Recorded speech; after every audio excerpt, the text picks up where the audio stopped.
Welcome. This is a full, scene-by-scene recap of the 2011 film, The Intouchables. A sleek black Maserati speeds through the dark streets of Paris. Behind the wheel is Driss, a tall, confident Senegalese man in his early 30s, wearing a dark coat and a smirk. Seated beside him is Philippe, a wealthy, middle-aged white man in a tailored suit, relaxed and composed despite the blaring police sirens chasing behind them. Philippe calmly places a bet. 100 euros says Driss can't lose the cops. Driss accepts. Tires screech as the car weaves between traffic and red lights. The police close in. Driss glances at Philippe, revs the engine, and presses harder.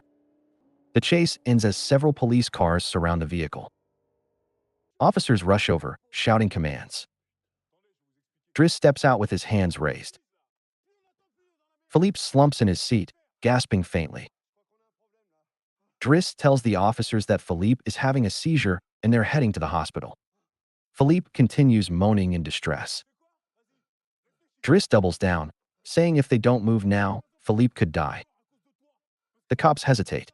Eventually, one officer radios for support, then gives a nod. The squad cars activate their lights and sirens, forming an escort.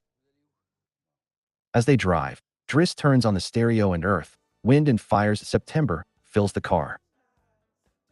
He and Philippe sing along, laughing as they cruise behind their police escort. At the hospital, medics wheel out a stretcher. As they disappear into the building, Driss turns away and walks off. Weeks earlier, daylight. Inside a lavish Parisian townhouse, job applicants sit quietly in a waiting room.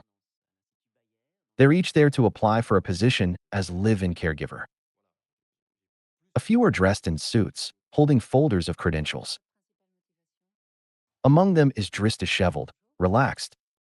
He doesn't belong in this environment. Magali, Philippe's assistant, stylish and sharp, greets him with professional indifference. Driss insists he just needs a signature to prove he applied, nothing more. Philippe is dignified, matter of fact.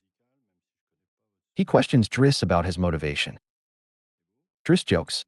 Philippe offers him a trial 1 month. Driss refuses, reiterating he just wants the paper signed. Philippe tells him to return the next day. Driss returns home to a cramped apartment full of children, noise, and steam from the bathroom. Fatou, his aunt, confronts him. She's angry he disappeared for 6 months without contact. Now he shows up as if nothing happened. She reminds him this isn't a hotel. She's been praying for him, but tells him he can't stay. She still has hope for her other children. Driss quietly leaves. The next morning, Driss returns to Philippe's house. Magali greets him again, pointing out that the radishes in the garden are almost ready. She warns him that Philippe had a difficult night. She shows him the guest room, the bathroom, and explains the use of the baby monitor. Driss is led back upstairs. Inside the study, opera plays. Philippe waits by the window. He tells Driss the paper is signed and ready but surprises him with an offer to stay on as caregiver. He tells Driss he doesn't believe he'll last 2 weeks. Driss begins training immediately. He meets Marcel, Philippe's longtime nurse, kind, no nonsense, with a dry sense of humor. She walks Driss through the basics: lifting, bathing, monitoring, limb therapy. Driss struggles, but tries. During a morning routine, Driss attempts to help Philippe into his wheelchair. He forgets to secure the straps. Marcel warns him. Driss is handed a bottle of shampoo but uses foot cream instead. Marcel laughs. Philippe plays along.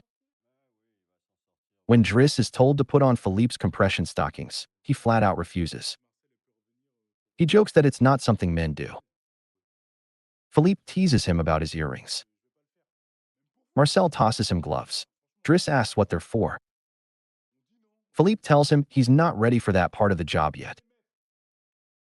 Driss insists he won't do anything involving cleaning someone's behind on principle.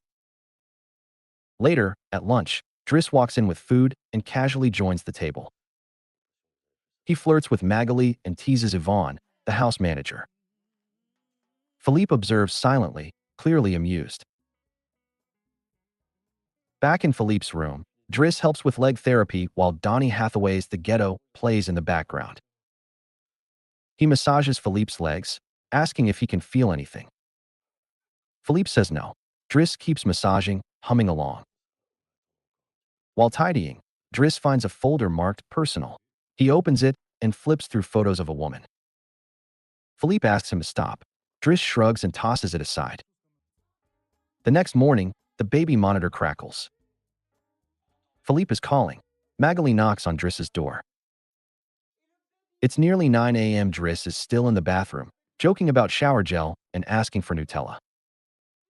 Magali reminds him Philippe is waiting. Outside, Philippe is loaded into a wheelchair van. Driss protests, it feels like loading livestock. Philippe agrees. They switch to a Maserati in the garage. Driss starts the car and marvels at the engine. They drive off, fast. Down the street, a neighbor has parked in their reserved spot.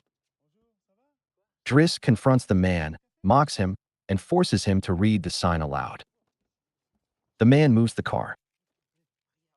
At an art gallery, Philippe admires a modern painting, a splash of red on white. Driss calls it absurd. Philippe explains that art is about leaving a mark.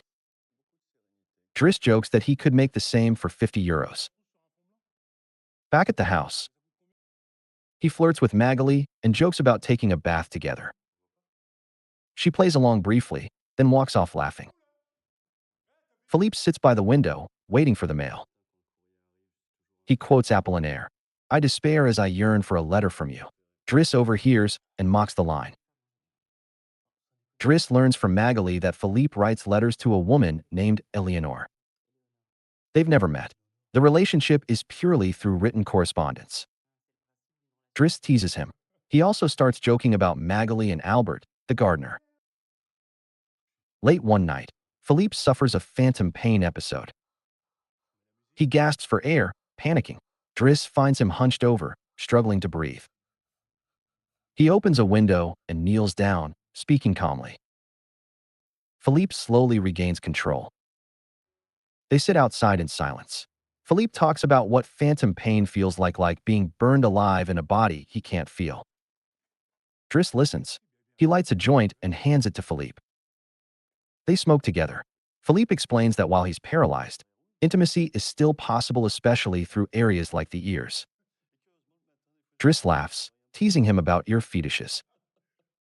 Philippe laughs too.